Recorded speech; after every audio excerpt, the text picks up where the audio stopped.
Lutte de classement et lutte de classe, partie 3. En général, à quoi ça va nous servir en sociologie de raisonner avec des catégories et plus précisément avec des classes sociales? Ça va être de montrer que souvent dans les médias ou dans les discussions, on a tendance à avoir un portrait de la situation à un instant T, sans prendre en considération d'où parlent les acteurs et de quelle position, alors que cette appartenance peut expliquer bien de comportements. Cela va avoir pour effet de dénaturer les différences en montrant comment elles peuvent être liées à ces positions. Ceci va nous conduire à déconstruire le rationnel de méritocratie qu'on voit beaucoup dans les discours médiatiques ou politiques. Par exemple, si les gens ont des conditions de revenus très élevées et ont réussi dans la vie, c'est parce qu'ils sont des personnes qui osent et qui ont la fibre entrepreneuriale.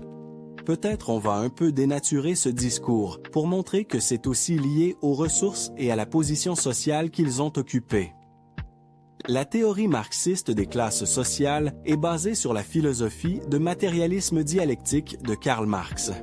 Selon cette théorie, le moteur de l'histoire, c'est la lutte des classes.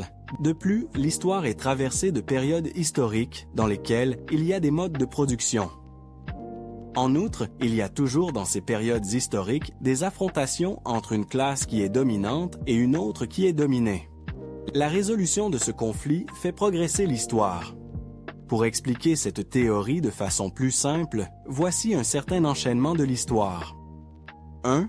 Un mode de production marchand dans lequel il y avait les paysans, classe dominée, et les bourgeois, classe dominante. 2.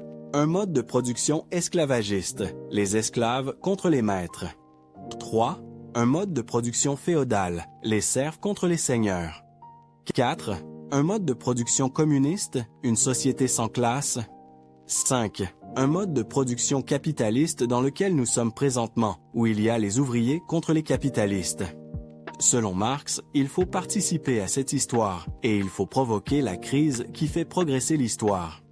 Il faut détruire le mode de production capitaliste, abolir les classes sociales et mettre en place un nouvel ordre mondial communiste dans lequel il y aura une société sans classe.